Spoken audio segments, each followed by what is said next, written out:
سلام كميت قانون كبراتنا كبران تخاتلتي تجراي برودكاست سيرفيس نعيسران شوعتن قنبت كلتشن عصرت شوعتن عم تمرس تدالو حدشتن أقدسن حبريتاتن هو لايك شير سبسكرايب مقوار كتكاتولنا بخبرنا عدمنا نابزر زراتهم كنسقاقركم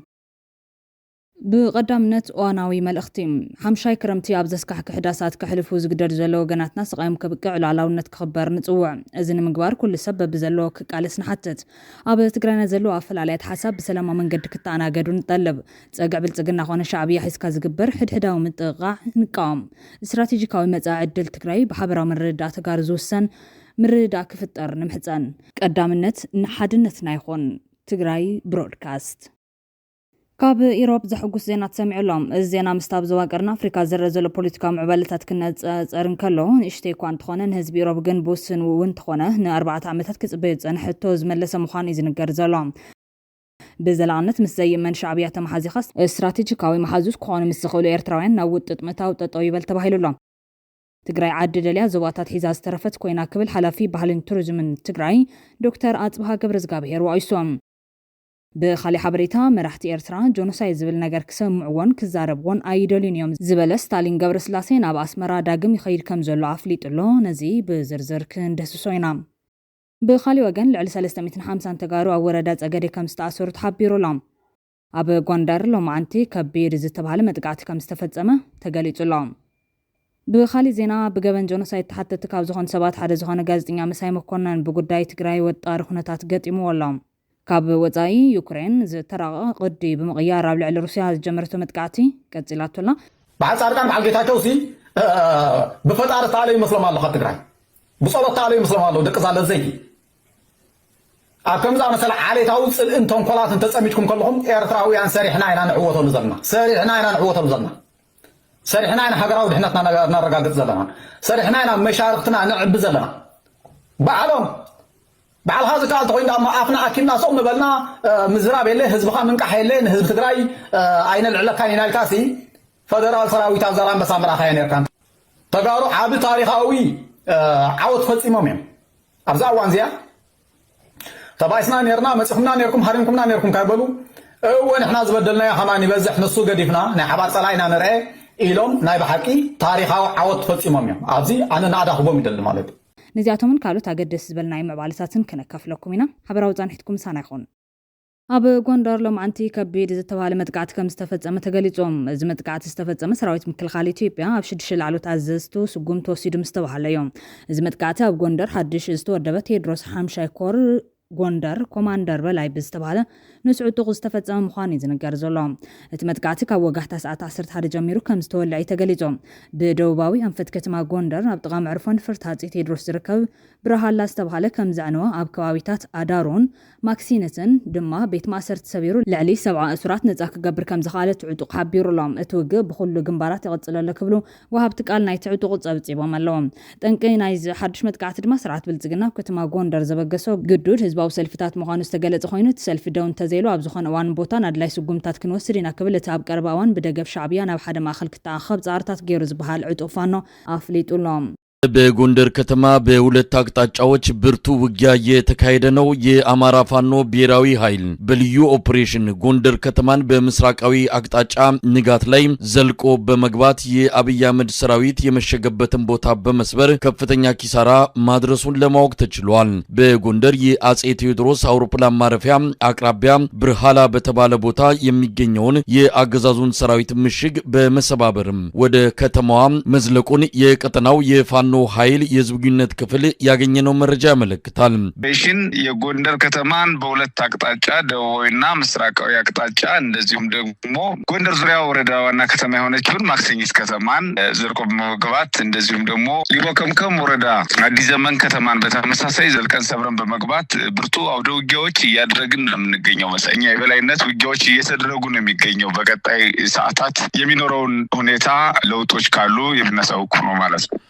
እዚ መጥቃዕቲ ዝተፈጸመ ሰራዊት ምክልኻል ኢትዮጵያ ኣብ 6 ላዕሎት ኣዘዝቱ ስጉም ተወሲዱ ምስ ተባሃለዮም ሰራዊት ኢትዮጵያ ኣብ 6 ላዕሎት ኣዘዝቱ ስጉም ዝወሰደ እንትኸውን ምኽንያት መልዓሊኦም ድማ ምስ ፋኖ ርክብ ገይሮም ብዝብል ኮይኑ ቦቢሉ ምስ ገለ መራሕቲ ትግራይ ብሕቡእ ርክባት ፈጢሮም ዝብል ጠቓነ ዝመስል ነገር እውን ዝተሓወሰ እዩ መንግስቲ ብልጽግና ኣለለዮም ዝበሎም ዕጡቓት ፋኖን ሻዕብያን ብፈቓዶም ካብ መዝነቶም ወሪዶም ዝበልዎም ላዕሎት ኣዘዝ ሰራዊት ምክልኻል ኢትዮጵያ ድማ ቀዳማይ ብርጋዴር ጀነራል ማርያ በየና ካልኣይ ብርጋዴር ጀነራል አበበ በየና ሳልሳይ ብርጋዴር ጀነራል ዳዊት ዮሐንስ ራብዓይ ብርጋዴር ጀነራል ካሳ ደምሌ ሓምሻይ ብርጋዴር ጀነራል አለሙ አያለ ሻልሻይ ብርጋዴር ጀነራል ሲሳይ ወለኔ ክኾኑ ከለው ካብ ስርሖም ክእለዩ ኢሎም ኣለው ኩሎም ካብ ስልጣኖም ዝወረዱ ኣዘዝቲ ድማ ካብ ክልል ኣምሓራ እዮም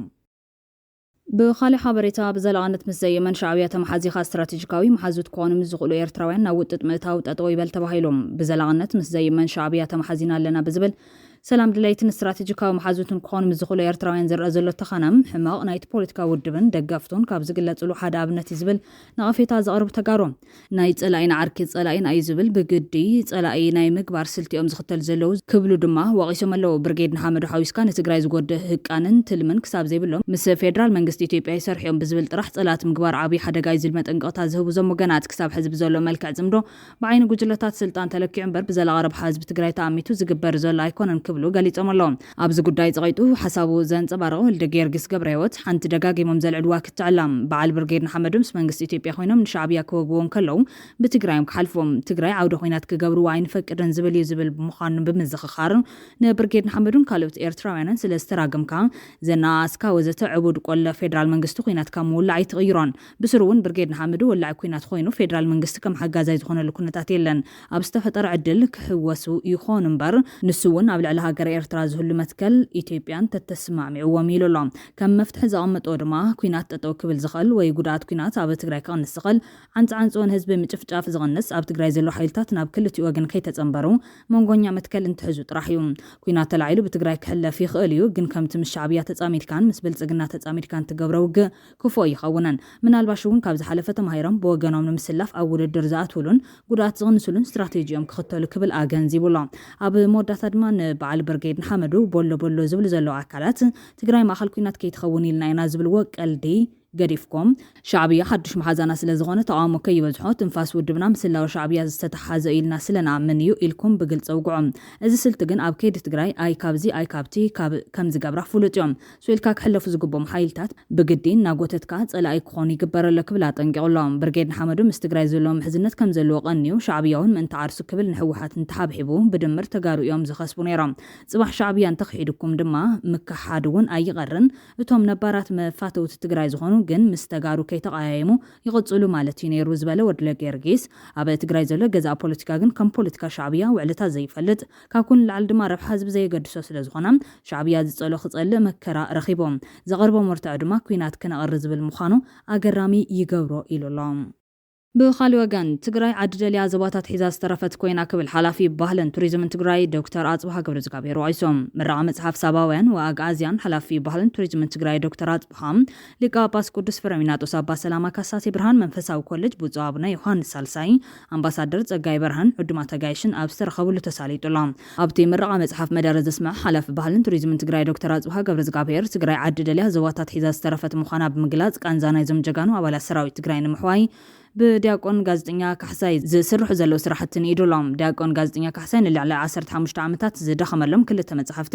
ማህደረ ገዝን ህብረ ልሳንን ሙሉእ ኣታዊኡ ሓንቲ መጽሓፍ ሳባውያን ወጋዝያን 25 ሚታዊ ኣታዊኡ ልዕሊ ክሳድ ጉዳት በጽሕዎም ክሕከሙ ንዘይካሉ ንውጋት ሰራዊት ትግራይ ብውህቶ ከም ዝተበርከተ ድማ ንምፍላጥ ተኻይሎም እዚ ልዕሊ 750,000 ብር ዝግመት ምዃኑ ተሓቢሩሎም ሊቀ ጳጳስ ቅዱስ ፍሬምናጦስ ኣባ ሰላማ ካሳቴ ብርሃን መንፈሳዊ ኮሌጅ ብፁዕ አቡነ ዮሐንስ ሳልሳይ ኣብ መዕፀዊ ስነ ስርዓት መጽሓፍ ምረቓዝ መጽሓፍ ንኣሰናዳይ ዲያቆን ጋዜጠኛ ካሕሳይ ዘለዎም ንኣዳ ዝገለጹ እንትኾኑ ትግራይ ሰብ ስለ ዘለዋ ወዲቓ ይተርፍን ብደቃ ዳግማይ ክትንስያ ክብሉ ገሊጾም ትንሳኤ ትግራይ ቀዲሙ ክገሃድ ዝግብኦ እኳ እንተነበረ ድሕሪ ዓወት 1983 ዓ.ም ኣንፈቱ ብምስሓቱ ግን ትግራይ መመሊሳ ክትደሚ ተገዲዳ እያ ኣብ ኢትዮጵያ ነዊሕ ታሪክ ቃልሲ ናጽነት ከም ዘለዎ ዝንገረሉ ቃልሱ ድማ ብመንገዲ ሕወሓት ኢህወደግ ዝበዝሐ ክፋሉ ናይ ዝተሳለጠሉ ኦነግ ኣመራርሓ ዝኾነ ኮርኔል ገመቹ ኣያና በዚ ናይ ትግራይ ዝስምዖ ክገልጽ እንከሎ ንሕና ንህዝብና ከም ሕወሓት ሽም አርኢና በተግባር አይን ሽውዳን ክብልዩ ዝዛረብ እኛ እኮ ኢትዮጵያን ልንገነባት ልንሰራት አይደለም ኦሮሚያን ነፃ ልናወጣት ኦሮሚያን ነፃ ልናወጣ ከሆነ ደግሞ አማራ ጎረቤታችን ነው፣ ሲዳማ ጎረቤታችን ነው፣ ሶማሌ ጎረቤታችን ነው። እንደ ጎረቤት አብረን እንሰራለን እንጂ እንደ ኢትዮጵያ አንድ ሰራዊት አንገነባም፣ አንድ የፖለቲካ ማህበረሰብም አንገነባም። ኦሮሚያን ነፃ ኦሮሚያን ልናመጣ። ስለዚህ ህወሓት ያደረገውን አናደርግም። ህወሓቶች እስከ ዛሬም ስማቸውን አልቀየሩ። ልብ አድርግ፣ እስከ ዛሬም ስማቸውን አልቀየሩ። ህዝባዊ ወያኔ ሓርነት ትግራይ እኮ የትግራይ ህዝብ ነፃነት ግንባር እኮ ናቸው። ተረዳ? እሱን ተውና ኢትዮጵያን ወደ ማደራጀት ገቡ። እነሱ ከዓላማቸው ነው ወጡ። እኛ እንደዛ ነው የምንለው። እኛ በፍጹም አናደርግም። ለወደፊቱም እዛን ጊዜም አላደረጉም፣ አሁንም አናደርግም። ከማንኛውም የኢትዮጵያ ፖለቲካ ድርጅት ህዝብ ጋር አብረን እንሰራለን። ግን የኦሮሞ ነፃነት ግንባር ብለን አማራንም ትግራይንም አናደራጀም። ህዝቡ ራሱ ካደራጀው ኃይል ጋር ግን እንሰራለን። ራሱ ፍላጎት ከሲዳማ የሆነ ፖለቲካ ድርጅት ጋር እንሰራለን፣ ከኦጋዴን ጋር እንሰራለን። ይሄ በጋራ መስራት ነው። ስለዚህ ለኦሮሞ ነፃነት ኦሮሚያ የምትባለውን ሀገር ለመፍጠር እየታገል እንዴት አድርገን ኢህአዴግ ያደረገውን እናደርጋለን። እዛን ጊዜም አልተደረገም፣ ለወደፊቱም አናደርግም። አንድ ነገር እናንሳ። ብዙ ጊዜ የብዙዎች ስጋት ነውና ነፃ ኦሮሚያን መፍጠር የሚቻለው እንደው ኢትዮጵያን ቅርጫ በማድረግ ነው ወይ ኢትዮጵያን በመበተን ነው ኢትዮጵያን በማፍረስ ነው ወይ? ምክንያቱም ኦነግ እንደዛ ነው ተብሎ ሌብል ስለሚደረግ ነው። እኛ ኢትዮጵያን ለምን እናፈርሳለን? ኦሮሚያን እናደራጃለን እንጂ ኢትዮጵያን ማፍረስ ምን አመጣው? የቀረው አስፈላጊም አይደለም። የቀረው ከፈለገ ኢትዮጵያ ሆኖ ይቀጥላል ማለት ነው። ኤርትራ ነፃ ሁና ኢትዮጵያ ፈረሰች። በፍላጎት ባንቀበልም ቅድም ያልኩ ይሄ ነው። ያለመታደሉ ነው። የኢትዮጵያ ፖለቲካ መሪዎች አፍንጫቸውን ከተሰበሩ በኋላ ነው የሚቀበሉት ሁሉንም ነገር። የኤርትራን በፍላጎት የተቀበልነው እንኳን ባይሆን ህዝቡ ከፍተኛ መስዋዕትነት ከፍሎ ነፃነቱን ካወጀ በኋላ ግን ተቀበልነው፣ ግድ የለም። ኢትዮጵያ ግን የቀረው ቀጠለ። ኦሮሚያም እንደዛ ነው። ብኻሊእ ሓበሬታ ብገበን ጆኖሳይድ ተሓተቲ ካብ ዝኾኑ ሰባት ሓደ ዝኾነ ጋዜጠኛ መሳይ መኮነን ብጉዳይ ትግራይ ወጣሪ ኩነታት ገጢምዎ ኣሎ።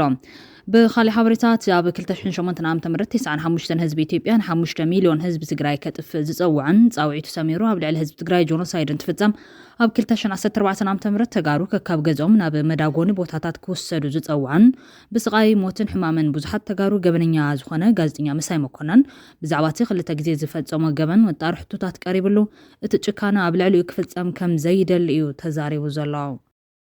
ባለፈው ስለ 95 ተናግረ እንደገና ደግሞ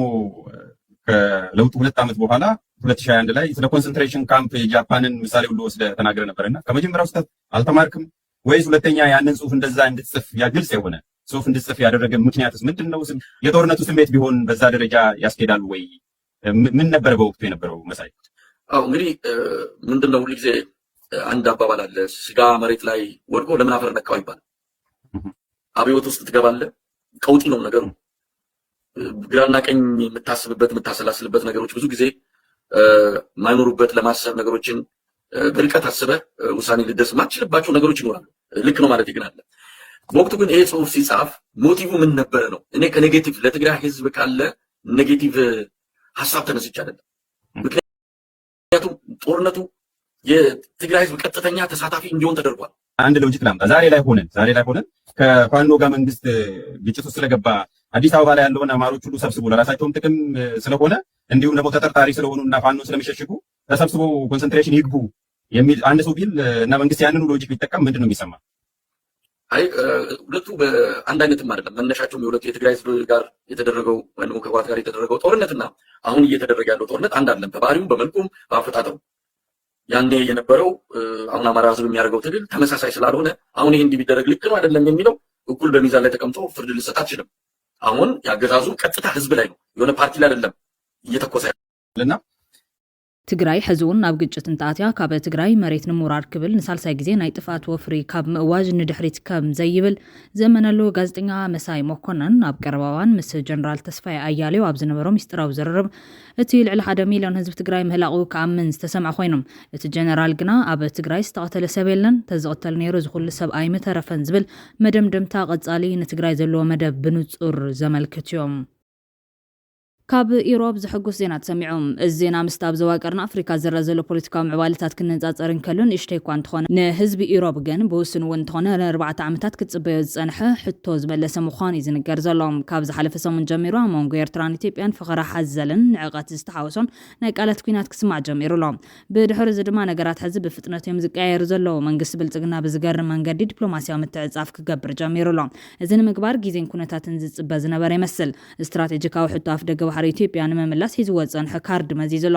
ኤርትራ ንግዛታት በሓይሊ ወሪራ ትቐጽለላ ዝብል እቶም ኣሜሪካውያን ይኹን ኣውሮፓውያን በተደጋጋሚ ሰራዊት ኤርትራ ካብ ትግራይ ንከወጽእ ዘቕርብዎ ጻውዒት እውን ተጠቒሞም ሕዚ ነቲ ውፁእ ዝብል ኣጀንዳ ሒዙ መጺሎ ትማሊ ካብ ሱዳን ዝተሰምዐ ተበግሶ ከም ዘመላኽቶ ምምሕዳር ኣዲስ ኣበባ ምዕራብ ትግራይ ናብ ንቡር ሕገ መንግስታዊ ቅርጹ ክምለስ ከም ዝወሰነ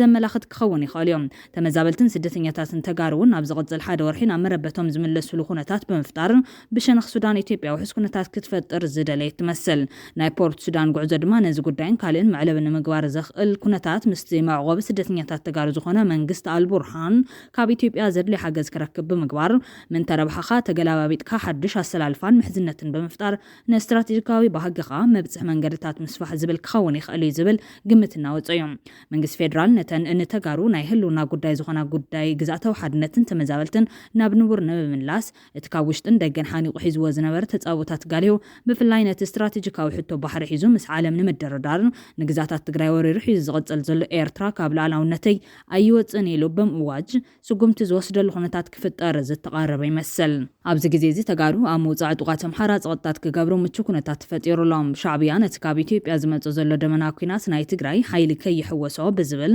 ውስናት ቁሸታት ምልቃቑ ንህዝብና ሩፍታ ዝህብ ኮይኑ ከምቲ ፕሮፓጋንዳ ዝሰርሕሉ ዘለው ግን ኣይኮነን ድሕሪ እቲ ብምኽንያት 24 ጉንበት መዓልቲ ነጻነት ኤርትራ ብፕረዚደንት ኤርትራ ኢሳያስ አፈወርቂ ዝተሰምዐ መግለጺ ሚኒስትር ምክልኻል ኢትዮጵያ አይሻ መሐመድ ከም ዝኽትብል ምላሽ ይባትሉ ነይራ ሃገር ኢልካ ንኽትጽዋዕን ዘጸግም ሃገራት ብዛዕባ ኢትዮጵያ ክንዲ ዝኽዛረባ ምፍታንን ዝተለመደ ባህሪ ምዃኑ ንፈልጥ ኢና ክትብል ናብ ኤርትራ ዘነጻጸረ ምላሽ ይባ እምበራ ዝፍለጥ ኮይኖም ሚኒስትር ዜና ኤርትራ ብወገኑ ኢትዮጵያ ብልቃሕ ዓለም ለኻዊ ማዕኸን ገንዘብን ንድኻታት ሃገራት ብዝግበር ድጎማን እያ ትነብር ክብል ቀጥታ መልሲ ይብሎም ኣብ ዝዋን እዚ ናይ ሰልፊ ብልጽግና ደገፍቲ ንኤርትራን ኤርትራውያንን ኣብ ምኽፋእ ተጸሚዶም ኣለው ይብል ሚኒስትር የማነ ኣብ ኤክስ ዘውፅኦ መግለጺ ካብ ዝብተወሳኺ መራሒ ፈጥኖ ደራሽ ሱዳን መሐመድ ሐምዳን ደጋሎ ኤርትራ ንጥፋትና ምስ ጀነራል አልቡርሃን ወጊና ትሰርሕላ ክብል ብዕሊ ኣጠንቂቑሎም ግብጽ እውን ብዕሊ ምስ ጀነራል አልቡርሃን ተሰሊፋ ትወገና ላይብል ጀነራል ደጋሎ መንግስቲ ኢትዮጵያ ብወገኑ ዝተዓሸገ ደብዳቤ ብሚኒስትር ጌታቸው ረዳን ኣምባሳደር ሬድዋን ሁሴንን ንጀነራል አልቡርሃን ሊኹሎም እንታይ ዝብል ደብዳቤ ከም ዝተላኸን እንታይ መልሲ ከም ዝተዋሃበን ዝተፈለጠ ነገር የለን ምንጩ ንግዚኡ ዘይተረጋገፀ ሓበሬታ ጀነራል መሐመድ ሐምዳን ደጋሎ ትማሊ ኣማስዩ ኣዲስ ኣበባ ኣትዩ ይበሃልሎም ኮታ ብሓፈሻ ቀርና ኣፍሪካ ኣብ ከቢድ ውጥረት ኣትዩሎም እንታይ ከም ዝፍጠር ንምግማቱ ዘጸግም እዮም መሪሕነት ትግራይ ከ ኣሰላልፋኻ ምስ መን እዩ ዘሎ ዝብል ሕቶ እውን ክለዓል ዝገብር እዮም ርግጽ እዩ ውግኢቱ ኤርትራ ዘይተርፍ ናኾነ እዮም ብኽልቲኦም ወገናት ዘለዎ ጥሪ ናብ ጫፍ እናበጽሐ እዩ ሓፋሽ ሕዚ እውን ኣምላኽ ይፈልጥ ኢሉ ዝደቀሰ ይመስል ኣብ ፖለቲካ ዓለም ኣምላኽ ንዝደቀሰ ህዝቢ ኣይሕለቕን ንስንፍና ኻዳ ኣሕሊፉ ይበካ እምበር ዝብሉ ግን ኣይተሳኑን ፖለቲካዊ ባህሪ መራሕቲ ተሓደም ናይ ሰባት ርእቶ ዘይቀበሉ ምዃኖም እዩ ዝብሉ እዞም ርእቶ ሃፍቲ ሓደ ጊዜ ፈቐዶ ኣዳራሻት ንምንታይ ነቲ ሓፋሽ ሓሳብ ካግለጽ ከም ዝብልዎ ዝገርም ምዃኑ እዮም ዘመልክቶም ንክነፍሰሎም ኢሎም እዮም ተዛረብ ዝብልዎ ዝብል ትዕዝብቶም እውን ኣካፊሎም ኣለዎም እዞም ርእቶ ሃብቲ ኣብ 1990ታት ሻዕብያ ክወረና ይዳለሎ ዝብል ርእቶ ክመጽእ እንተሎ ናይ ጸላእቲ ወረኢ ተባሂሉ ተሓሊፉ እዮም 2008 ዓመተ ምህረት ተጋሩ ብመነቶም ተፈልዮም ይቕተሉ ይባረሩን ይዝረፉን ኣለዉ ዝብል ሓሳብ ንዝቐረበ እዚ ጸቢብነት ጸረ ሓድነት ኢትዮጵያ እዩ ተባሂሉ ተሓሊፉ ኣብ 2012 ዓመተ ምህረት ምድላዋትና ከመዩ እኹል ዕድቅን ስንቅነልን ናዶ ዝብል ሕቶ ምስ ቀረበ ዝግደፍዎ ዘለዋና ሓፃዊን ገጣጢምና ክንምክቶ ኢና እዚ ንሰብዋና ግደፍዎ ዝብል መልሲ ተዋሂብዎ ብድሕሪ ዝኾነ ፍሉጥ እዮም ከምዚ እናተባሃለ ኣብ ዝበፅሕና ኣለና ናይ ሎሚ ድማ ፍልይ ዝበለን መስግን እዩ ሬይቶን ስምዒትን ህዝቢ ኣብ ዘይግለጸሉ ኩሉ ዕፍንፍነ ብዝበለሉ ኩነታት ንርከብ ህዝብቲ ትኽክለኛ ሓሳቡ ዝገልጸሉ መድረኽ የለን መራሕቲ ትግራይ እንታይ ይውስኑ ኣለዎም እንታይ ይሓልሙ ይህልው ዝብል ሕቶ ገና ምላሽ ዝደሊ ምዃኑ እዮም ዘመልክቱ ዘለዎም ሻዕብያ ግን ነዚ ዝመጽእ ዘሎ ኩነታት ክኸውን ገቦም እንቅስቃሳት ይገብር ዘሎ ሰራዊት ኤርትራ ካብ ውሱን ከባቢታት ላዕላዊ መሬት ትግራይ ሙፃ ምጅማሩ ዝንገር ዘሎ ፕሮፓጋንዳ እውን ኣካል ናይ ዚኦም ውስን ለውጢ ከም ዝገበረ ዘረጋገጽ ናይ ሓበሬታ ዘመልክት ኮይኑ ብቐጻልነት እውን ንላዕላዊ መሬት ትግራይ ሙሉ በሙሉ ክለቅቕ ግድን ክኸውን ኣሎ ጽምዶ ብዝብል ብፕሮፓጋንዳ ዝተዓብለለ ምንቅስቓሳት ንስልታዊ ቃልሲ ዝመዘዘውን ነታ አንጻር ኢትዮጵያ ዝገበሮ ግጥም ዝሕግዙ ኮይኑ ብወገን ትግራይ ከም ተሓቀኛ ምሕዝነት ምርኣዩ ግን ንብዙሓት ዘገረም ኮይኑ ኣሎ ህግደፍ ሓቀኛ መንገዲ ክመጽእ እንተኮይኑ ምስ ጆኖሳይደር ኣብይ ኣሕመድ ሸሪኾም ኣብ ጽንተት ህዝቢ ትግራይ ዝነበረ ርእይ ግደ ብዝምልከት ብቁሉዕ ንማሕበረሰብ ዓለም ክገለጽን ይቕሬታ ክሓትትን ይግባእ ንተሓታትነትን ካሕሳን እውን ቁርብ ክኸውን ኣለዎም ህግደፍ እዚያት እንተገይሩ ጥራሕ እዩ ካብ ቂምታን ደምነትን ወጻኢ ምትክላዊ መቀረብ ክልቲኦም ሓት ህዝብታት ትግራይን ኤርትራን ክረጋገጽ ዝኽእል ክረጋገጽ እውን ስለ ዘለዎ ይኹን እምበር ጆኖሳይድ ዝብል ቃል ክሰምዕ ከም ዘይደሊ እዩ ጋዜጠኛ ስታሊን ገብረስላሴ በአንደበቱ ኣረጋጊጹ ዘሎ ሻዕብያ ሰራዊት ኤርትራ ካብ ዛላንበሳ ወፂኡ ድዩ ዝብል ምስቲ ኣባይታ ዘሎ ዘይቀራረብ ፕሮፓጋንዳ ከቃልሑ ግን ብሰፊሑ እናትሰርሕ እዩ ዝርከብ ብወገን ትግራይ ዘለው ተንተንቲ ግና ወፂኡ ኢልና ንሕዚ ንበገስሞም ታእዩ ዘመላኽት እዚ ዝብል ንርአይ ብምባልዮም ነቲ ኩነታት ክመዝንዎ ፈቲኖም ዘለዎም ብመሰረት እዚ ድማ ሻዕብያ ወላ ድሓር ክምለሶ ኢሉ ካብ ትግራይ ወፂኡ ማለት እዮም ቀዳማይ ኣብ ልዕሊኡ ዘንጸላለው ሓደጋ ከቢድ ምዃኑ ብዝግባእ ተረዲኡ ሎ ማለት እዮም ስለዚ ንክልተ 10 ዓመታት መሬት ሄሉ ሃንቀው ዝብለሉ ዝነበረ ሓዲጉን ተወፂኡ ዘመላኽቶ እዚኦም ካልኣይ ሻዕብያ ኣብ መንጎ መንግስታት ኢትዮጵያን ንሱን ወይ ድማ ትግራይ ክኽፈት ዝኽእል ኩናት ኣዝዩ ከም ዝቐረበ ኣዳጊጉ ፈሊጡሎ ቀዲምካ ልቢ ትግራዋይ ንመሓዚ እዚ ጉያ ምልቃዕ ዛላንበሳ ኩናት ኣብ ሓፂር ግዜ መጽእ ከም ዘሎ ምርኣይ ጌርካ ምውሳድ ይከኣል ኢሎም ኣለዉ መንግስቲ ኢትዮጵያ ካብ ናይ ትማሊ ቅዋሙ ብተጻራሪ ብዲና ሙፍተቢሉ ዝኸፍቶ ዘሎ ናይ ካብ መረብ ቤተ ይውፀለይ ፕሮፓጋንዳ እውን ነቲ ዝውላዕ ኩናት መንግስቲ ኢትዮጵያ ሕጋውነትን ዲፕሎማስያዊ ቅቡልነትን ክረኽበሉ ዝዓለመ ጥራሕ እዩ ኮነ መነይ መንግስቲ ኢትዮጵያ እውን ናብ ዝዛቱ ዘሎ ነቲ ኩናት ናይ ፕሮፓጋንዳ ምንጻፍ ንምምጻፍ እዩ ሻዕብያ እውን መሬት ትግራይ መሊኡ ተለቂቑ ትግራይ ኣብ ጎኑ ንምስላፍ ፕሮፓጋንዳ ኮይኑ ካብ ምግልጋል ወጻኢ መንግስቲ ኢትዮጵያ ካብ መሬት ይውፀለይ ዝብል ፕሮፓጋንዳ እውን ዘስእኖ ባሕሪ መሓዝ ዝብል ፕሮፓጋንዳ ጥራሕ ኣቢዱ ዘትርፈሉ እዩ ኢሎም ኣለዎም ሳልሳይ እቲ ኣብ መንጎ ሕወሓትን ሻዕብያን ዘሎ ጽምዶ ናብ ምትእማንን ካልእ ብርኪ ምሽግጋርን መርኣያ እውን እዮም ውዕላ ኣልጀርስ ንጎን ሓዲጎም ብኻልእ ውሽጣዊ ስምምዕነት ተኪኦምን ተኣማሚኖምን ኣለዉ ማለት እዮም እዚ ውፅኢት ስታሊንን ልፍዓትን ዝገብርዎ ርክብ ኢሉ ዝሓስብ ተሃልዩ ገርሰብ እዮም እዚ ምትእማን እንታይ ረብሓ ትግራይ ተሃጊሩ ከም ዝተፈጠረ ካልእ ዛዕባ እዩ መራሕቲ ትግራይ ብተደጋጋሚ ዘካየድዎም ስምምዓት ካብቲ ሕገ መንግስቲ ጀሚሩ ክሳብ ውዕል ኣልጀርስ ከምኡውን ስምምዕ ፕሪቶርያ ረብሓታት ትግራይ እናሃገሩ መፅኦም እዮም ሕዚ ድማ ማዕረ ተደራደርቲ ዘይኮኑስ ጊላታት ሻዕብያ ኮይኖም እቲ ጽምዶ የካይድዎ ስለ ዘለው ረብሓ ትግራይ ሃጊሮም ከም ዝፈጥርዎ ፍሉጥ እዩ ተባሂሉሎ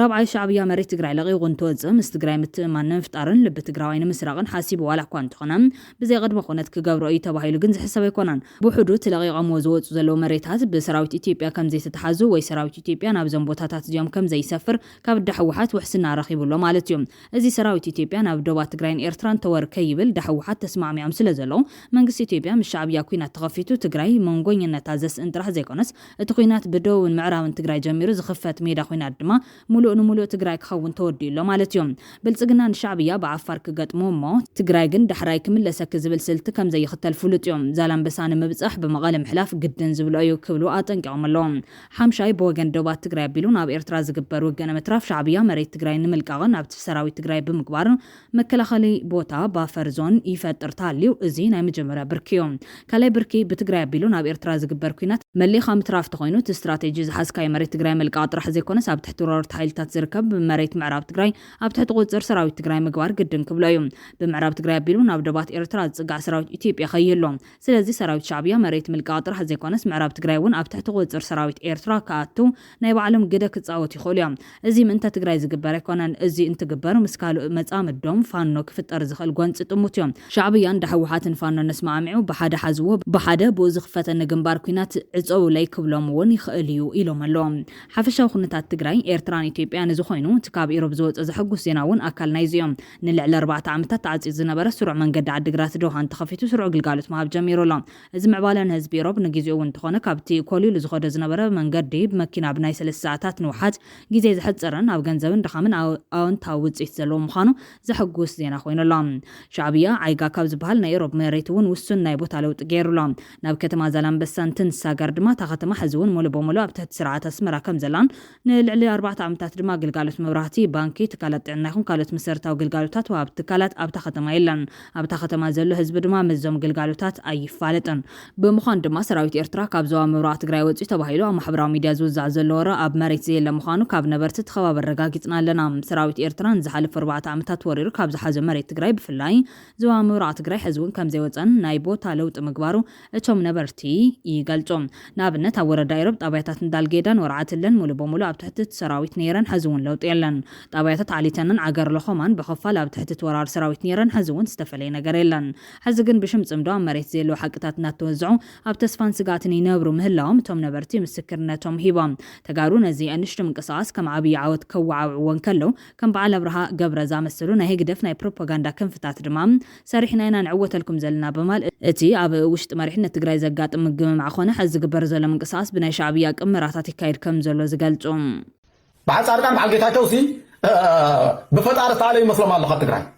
ብጸሎት ተኣለዩ ይመስሎም ኣሎ ደቂ ዛለ ዘይቲ ኣብ ከምዛ መሰለ ዓሌታዊ ጽልእን ተንኰላትን ተጸሚድኩም ከለኹም ኤርትራውያን ሰሪሕና ኢና ንዕወተሉ ዘለና ሰሪሕና ኢና ሃገራዊ ድሕነትና እናረጋግጽ ዘለና ሰሪሕና ኢና መሻርክትና ንዕቢ ዘለና ባዕሎም ባዕልኻ ዝከኣል ተኮይኑ ዳማ ኣፍና ኣኪምና ሶቕ ንበልና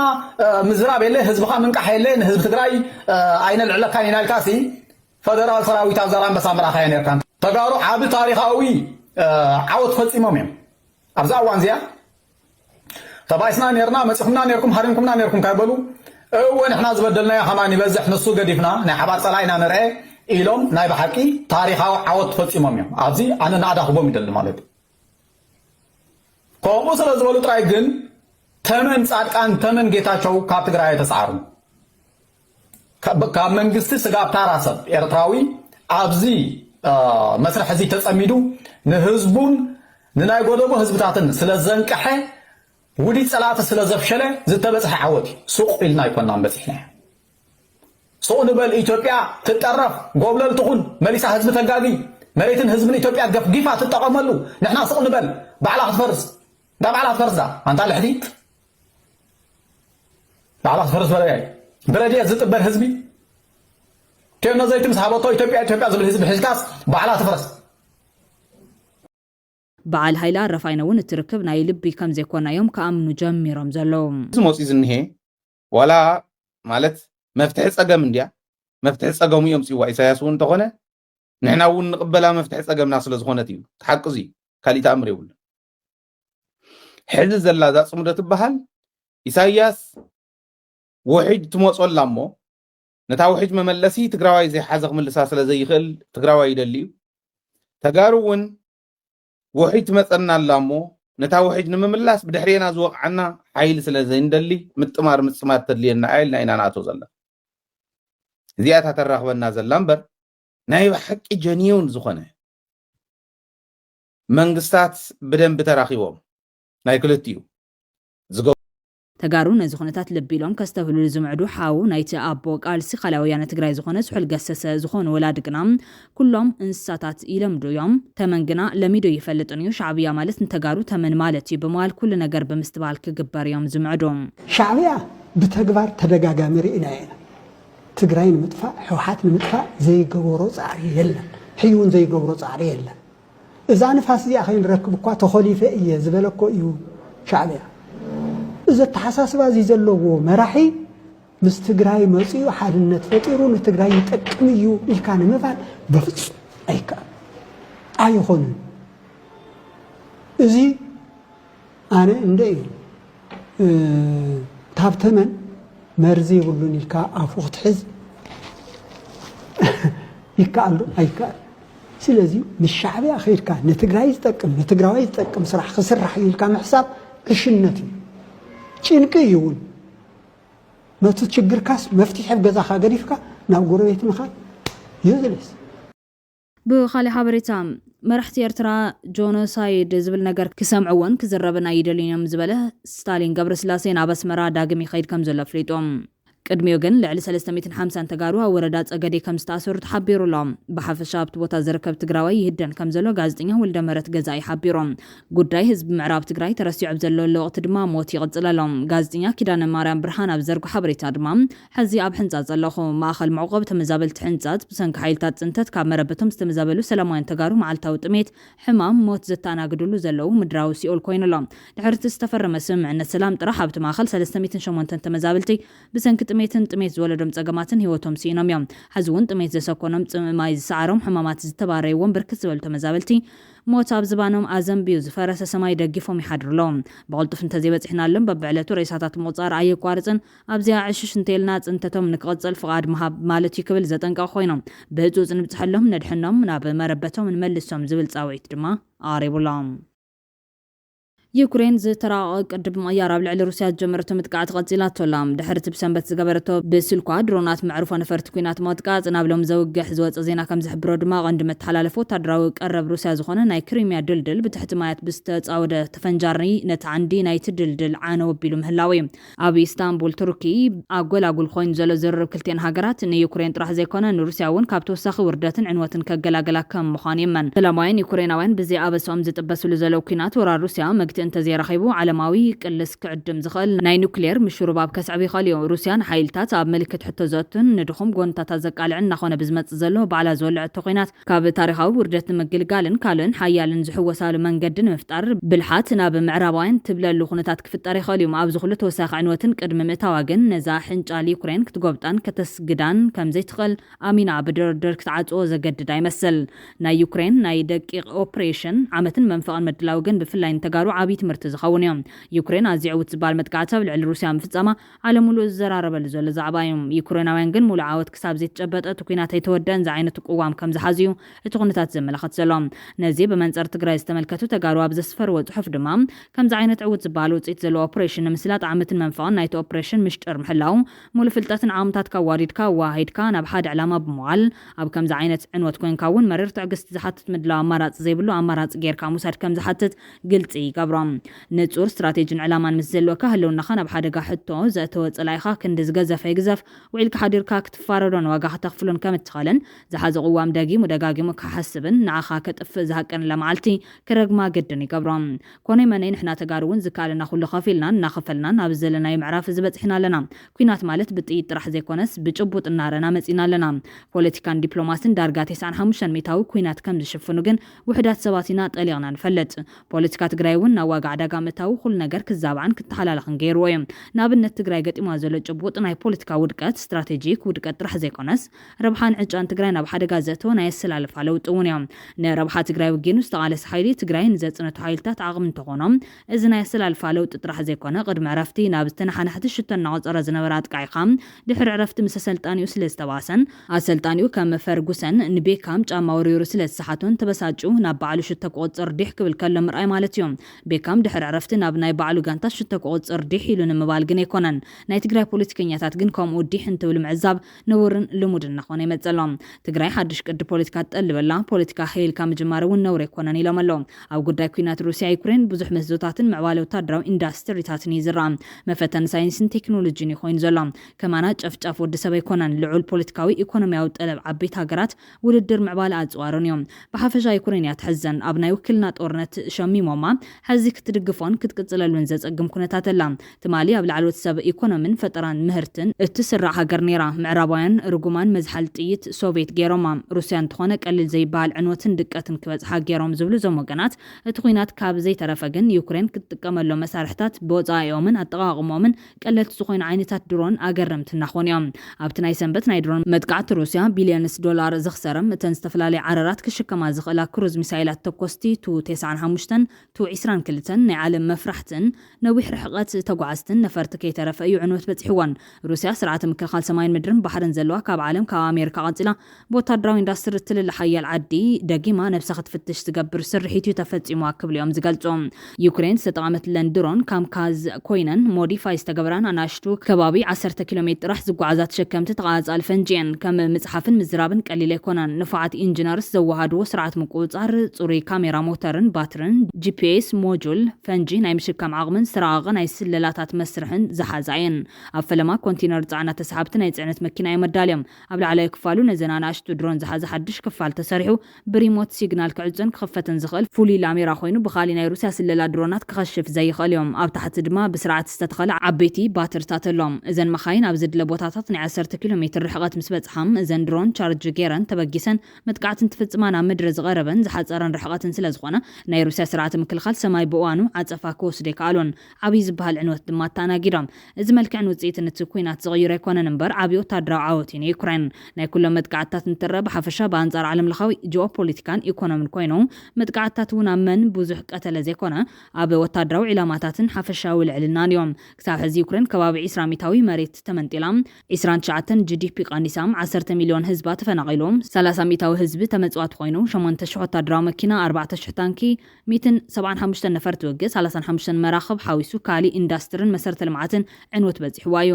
ብወገን ሩስያ ድማ 5.6 ጂዲፒ ቀኒሳ ከባቢ 1 ሚልዮን ተፈናቒሎም ኣብ 100 ቢልዮን ዝግመት ወጻኢታት ጌራ 20 ወታደራዊ መኻይን 11,000 ታንኪ 286 ነፈርቲ ውግእ 22 መራኸብያ ሲኢና ብንእሶም ክልተ ሓይልታት ዓለም እዮም ዝፈታተኑ ዘለው እዚ ኣብ ዘባና እውን ዝረአ ሓደጋ ዘንጸላለወ ዝሓዘ ብምዃኑ ልቢልካ ምንተ ዝብኻ ምንተ ባዕልኻ ክሕሰበሉ ዝግባእ ምዃኑ እዩ ለቦዋ ዝቐርብ ዘሎም ኣብ መወዳእታ መራሕቲ ኤርትራ ጆኖሳይድ ዝብል ነገር ክሰምዑን ክዝረብን ኣይደልዩን ዝበለ ስታሊን ገብረስላሴ ናብ ኣስመራ ዳግም ይኸይድ ከም ዘሎ ፍሊጦም ኤርትራውያን ፖለቲካ ኢትዮጵያ ትግራይን ኤርትራን ብኸመይ ይረድእዋ ኣብ ትሕቲ ዝብል ርእሲ ሓደ መደብ ዘዳለወ ስታሊን ገብረስላሴ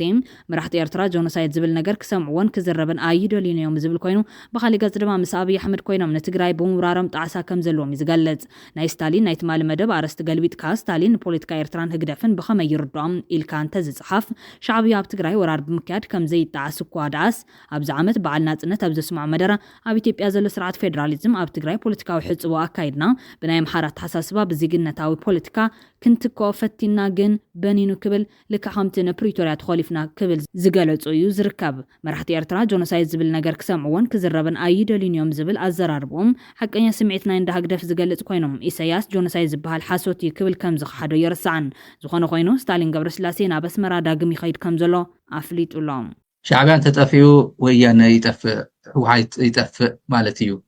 ሓደ እንተልዩ ሓደ ይሓሉ ስለዚ ከጥፍዎ ኢሉ ኤርትራ ንምድምሳስ ትግራይ ንምድምሳስ ኤርትራ ንምድምሳስ ኢሉ ዝኸደ ሓይሊ ገና ዋና ሃሎ ነቃውጾ ዋና ሃሎ ጥራሕ ቻሌንጅ ንግወረብ አንተ ፌስ ንግወራ እምበር ዜርዜር ናባና ክመጽእ እዩ ንሻዕብያ ጥፊ ናባና ክመጽእ እዩ ዝብል ሒሳብ ሓሲቦም እዮም ንስሓል ከይዶም ብዙሕ መስዋዕትነት ተኸፊሉ እዩ ብርክት ዝበለ መስዋዕትነት ተኸፊሉ እዩ ምንም ዘይከሓድ ኣይተጠቐሙሉን ንጽቡቕ ላይ እስካብ መወዳእታ ዳ ሜንቴን ስለ ዘይገበሩ ወይ እምበር ንድሕሪት ከይድካ እዚ ጽምዶ እዩ ነይሩ ብመስዋዕትነት ብደም ዝተሃነፀ ጽምዶ እዩ ነይሩ ሕዚ ብደም ዝህነፅ ጽምዶ ይኮነን ዝድለ ዘሎ ሰላም መሰረታዊ ዝኾነ ሰላም ምምጻእ እዩ ኣነ ካብ ዘዛረብኮ ሓደ ግዜ እንታይ ይስምዐኩም ኣብ ናይ ትግራይ ውግእ ብዙሕ ሰብ ቋንቋ ንሱ ክተልዕለሉ ደሰ ይብሎ ማለቶም ዓበይቲ ትርግሬት ኣሎ ውሽጦም ከመይ ከም ዝቃጸሉ ርየ እየ ተዓዚበ እየ ኣነ ዜሮ ምዘይ ጽመድ ምስ ባዶም ምስ ኣዲስ ኣበባ ዘሎ ምስ ቆልዓ ከመይ ገይሮም እኩም ነገር ከም ዝኣትዎም ውዒሉ ሓዲሩ ናይዚ ህዝቢ እዚ ምጥፋእ ምዃኑ ተሰለስተ ብሄር ዘለዋ ኣብ ትግራይ ኣብ ኤርትራ ኣለዋ ትግርኛ ተዛራባይ ኣብ ትግራይ ኣሎ ናይ ህዝቢ ኢሮብ ኣሎ ወላ ፍቲ ሳሆዳ ይበሃል እምበር ቋንቋ ሓደ እዩ መሰረቱ ሓደ እዩ ህዝቢ ኩናማ ኣሎ ህዝቢ ኩናማ ካብተን 9 ብሄራት ኤርትራ ተሰለስተ ኣብ ትግራይ ዘሎ ውዒሉ ሓዲሩ ዝህዝቢ እዚ እዩ ናተጎደ በብተራ ናተባረዩ ዝኾነ ኬዝ ናፈጠሩ ኣብ ውግእ ሕሊፍዎ ዝወለደ እዚ ኤርምያስ ተሓስቦ እንትኸይድካ ንድሕሪት ከይድካ 13 ዓመት ህዝቢ ኤርትራ ምስ መን ተዋጊኡ ምስ ንጉስ ሃይለ ስላሴ ተዋጊኡ 13 ዓመት ካብኡ ደርጊ መፅኡ ደርጊ እውን ፍትሒ ክህብ ኣይከኣለን ኔጎሽት ክገብር ኣይከኣለን ምስ ፖለቲካ ኤርትራ ካብኡ እንደገና 17 ዓመት ቀፂሉ 17 ዓመት ናይ ትግራይ 17 ዓመት ምሳቱ 30 ዓመት ማለት እዩ ስለዚ ምስ ደርጊ ምስ ሃይለ ስላሴ ተዋጊኡ እዩ ኤርትራ ምስ ደርጊ ተዋጊኣ እያ ኤርትራ ምስ ኢህአዴግ ተዋጊኣ እያ ኤርትራ ኣብ ናይ ኤርትራ ኣብ ወራር ወያነ ትብል ወሰኻትኩም ኣብ ብዙሕ ክርክር ኣለና ባይዘኦም ወራር ወያነ ቀዳማይ ወራር ሳልሳይ ወራር እዮም ዝርዎ ኣዋ ቻሌንጅ ይገብሮም ለሚዶም ወይ ባይዘ ተለሚድ ኣብ ኤርትራ ሓቀ ቀዳማይ ወራር ገለጻ ዝበሃል ኤርትራና ንብሎ ትግራይ ወረደትኩም ምስ ትግራይ ነበረ ባእስኹም ምስ አዲስ አበባ እዩ ነይሩ ምስ አዲስ አበባ ተቆጻጺሩ ነበረ ስልጣን ምስ ባእስኹም እየ ዝብሎም ኤንወይ ኣብ ካሪክለም ዝኣተወ ስለ ዝኾነ ይቕየር እንዚ ወሊ ዝቕየር ኣይኮነ ካብኡ ምስ ኢህአዴግ ተዋጊያ ድሓር ምስ መን ተዋጊያ ኣላ ምስ ብልጽግና እውን ተዋጊያ ኣላ ኣብ ኢትዮጵያ እቲ ዳይሜንሽን ይተቐይሩ ምስ ብልጽግና ሓቢራ ኣካል ኢትዮጵያ ዝኾነት ትግራይ ዳ ተዋጊያ ኣታ እምበር ምስ ኢትዮጵያ ተዋጊያ ብሓፂር ቋንቋ ምስ ኣርባዕተ ተዋጊኡ ዝህዝኒዮ ህዝባ ግንባር ዝበሃል ማለት እዩ ከመይ ጌርና ካብዚ ጉድ እዚ ነውፁ ካብዚ ቪሸስ ሰርክል ዝኾነ በብተራ ሪና ናይ ሒዙኒ ንምንታይ ኣና እዚ ኩሉ እዚ ዓዲ ሃገር ዝፃወትልዎ ዘሎ ፖለቲካ ኤርትራ ፖለቲካ ትግራይ ንምንታይ እዩ ኢሉ ክሓስብ ዘይኽእል ትግራይ ንኣብነት ኤርምያስ ኣይኖ እስካሁን ከም ትስማዕማዕ ናብ ትግራይ ውግእ ክጅምር ተሎ ኣብዪ ኣሕመድ ናይ ኤርትራ ይሁንታ ናይ ኤርትራ ኮንሰንት ተዘይረክብ ነይሩ ናብ ትግራይ ሓንቲ ጥይት ወሲሉ ኣይመበለን ነይሩ ብወገን ኤርትራ ኣለኒ እዩ ዝብል ድጋፍ ዋላ ኣምሓራ ሺ በሎ ናብ ትግራይ መተኮሰን ነይሩ ድሓር እዚ ኩሉ ሕሰብ ኢኻ ዋላ ኣብ ኤርትራ ከይዶም ቶም ጀነራላት ከዛረቡ ተለኹ ናይ ትግራይ ጥንካረ ናይ ሰራዊት ትግራይ ጥንካረ ክዛረቡ ተለዉ ማለት ኮፍ ኢሎም ከዛርቡ ተለዉ እዚ ኩሉ ሰራዊት ካብ ዓይጋ ጀሚሩ እስካብ ጾሮና እስካብ ሸራሮ ማለት እዩ እዚ ኩሉ ግንባራት ንናይ ኤርትራ ድንበር ዓፂዩ እንዳሃለወ ብፍርቂ ሰራዊቱ ብዙ እስካብ ደባርቅ ዶ ትወጢኻ ብሰቆጣ ብዙ ደብረ ብርሃን ዝበፅሐ ብዙ ንዓፋር በየበየ ዝበፅሐ እዚ ብኤርትራ ዘሎ ሰላም ተዝኸውን ነይሩ እቲ ብኤርትራ ዘሎ ሰራዊት ንኤርትራ ዝሕሉ ዘሎ ሰራዊት ክፍት ኣቢሉ ምክንያቱም እዚ ጥይተይት መፀካ ዒፈይት መፀካ ሰላም እዩ ስኢልካ ጉዳይካ ግበር ተባሂሉ ስግኣት የብለይን ብድሕሪት ብዝብል ማለት እዩ ተዝኸይድ ኣብ ኣዲስ ኣበባ ክንደይ ግዜ ማእተወ ሕሰቦ እዚ ፀላኢ ስለ ዝበዝሐ ህዝቢ ትግራይ ኣብ ትግራይ ፀላኢ በዝሑ ጥንክር ዝበለ መስዋዕትነት ከፊሉ ሶሪ ክባተል ኮይኑ ሶሪ ኢልካ ይቕሬታ ኢልካ ብካሓሳ ድዩ ንፅባሕ እውን ዓበይቲ ዓዲ ሰይድካ ድዩ ብዝተፈላለየ መንገዲ ኒውትራላይዝ ክግበር ዝግባእ ሓይሊ ኒውትራላይዝ ኣን ምግባር ብየማን ፀጋምን ዝተፈጠረ ትግራይ ብታሪክ ኣጋጣሚ ዝተፈጠረ ፀላእቲ እዮም ትግራይ ተጠቂሙላ ኣብዪ ኣሕመድ ድሓር ጉዳይ ምስ ፈፀመ ሸለው ኢሉ ኸይዱ መንእሰይ ኤርትራ ኣብ ትግራይ ምስ ተቐቀለ ምስ ጠፍአ እስካብ ሕዚ መርዲ ኣይተረድአትን ኣዶ ኤርትራ ዝክሓድ ኣይክሓድን እኮ መርዲ ዘይተረድአትና ኣሎት ብዙ ክዒድዎም ከይዱ ስለዚ ዝሓለፈ ሓሊፉ እዩ መብዛሕቶም ሰባት ዋብቶም ዓበይቲ ጀሚርና ከዋግዑ እንተለዉ ጀኖሳይድ ዝበሃል ቋንቋ ሓደ ተዓዘብኮ ጀኖሳይድ ናይ ትግራይ ጀኖሳይድ ክበሃል ተሎ እዚኣ ብጣዕሚ ትኸብር ቋንቋ ኣብ ኤርትራ ጀኖሳይድ ትበሃል ቋንቋ እያ ብሱር ዘይውሕጥዋ እያ ዝተዓዘብኮ እያ ንብግልፂ የዛረቦ ተመሊሰ እውን ኤርትራ ስለ ዝኸይደ ኣብ ቀረባ ብፍፁም ተፈጢሩ እዩ ኣርቢትራሊ ንፁሃን ኣብ ትግራይ ተቐቲሎም እዮም ትሎም ዘለካ ኣነ ናይ ቀረባ ቤተሰበይ እውን ተቐቲሎም እዮም ፊት ንፊት ኢለ ንኣብነት ንየማነ ገብረ መስቀል ቃሉ ኣነግሪ እያ ኣነ ናይ ቀረባ ቤተሰበይ እውን ሰራዊት ሻዕብያ መፅኡ ቀቲሉለ ኢለ ቃሉ የማነ ገብረ መስቀል ስለ ዝከታተሎ ናይ ሚድያ ሰብ እውን ይከታተሎ እዩ እቲ ጀኖሳይድ ማለት እወ ፈፂምና ኢና ዝብል መንግስቲ ክህሎ ይኽእልን እዩ ሓደ ዝሃበን ኢንትረስቲንግ ዝኾነ ነገር ግን ጌታቸው ረዳ ሕዚ ኣብቲ ዶክመንት ኣምሓራ እውን ጀኖሳይድ ፈፂሙልና እዩ ኤርትራ እውን ፈፂማትልና እያ ኢትዮጵያ እውን ፈፂማትልና እያ ትብሉ ጌታቸው ረዳ ሕዚ ናይ ኣብዪ ኣሕመድ ኣማኻሪ ኮይኑ ከይዱ ገዲፍኩም ከይዱ ኣዲስ ኣበባ ከይዱ ኣሎ ኣብዪ ኣሕመድ ሲ ጀኖሳይድ ፈፂምካልና ኢና ትግራይ ኢሉ ዶ ክኸሰድ ይኽእል ኣብዪ ኣሕመድ ኢለኒ ሕዚ ሓቂ ማለት ኢት ሜክ ሴንስ ኣብዪ ኣሕመድ ሕዚ እንታይ ዝገብር ኣሎ ብቲ 76% እኮ ኣዴታት ትግራይ ዝደፈረን እኮ ኤርትራ እዩ ናበለ ቁፅሪ ምጥቃስ ጀሚሩ ቁፅሪ ዘይኮነ ዳታ ኣምፅኡ ለዳም ናይ ዩኤን ዳታ ናሃሎ ናይ ዩኤን ዳታ ኣሎ ኣብ ኒውዮርክ ኣብ ጀኔቫ ዘፅንዖ ኣሎ 44% ናይ ኢትዮጵያ ሰራዊት 33% ናይ ኢትዮጵያ ናይ ኤርትራ 33 ናይ ኤርትራ 44 ናይ ኢትዮጵያ 6% ናይ ኣምሓራ 11% ዘይፍለጥ ዩኒፎርም ብዘይ ዩኒፎርም ኣውፅኦም ዝደፈርዎን ማለት ዩኒፎርም ዘይፍለጡ ገለ ኢሎም ኣውፅዎ ዳታ ናይ ዩኤን ክቡራትን ክቡራንን ተኸታተልቲ ትግራይ ብሮድካስት ሰርቪስ ነሰዓት ዝተዳለው ሓደሽትን ኣገደስትን ሓበሬታታት እዚኦም ይመስሉ ላይክ ሼር ሰብስክራይብ ምግባር ስለትከታተሉና ኣዝና ንመስግን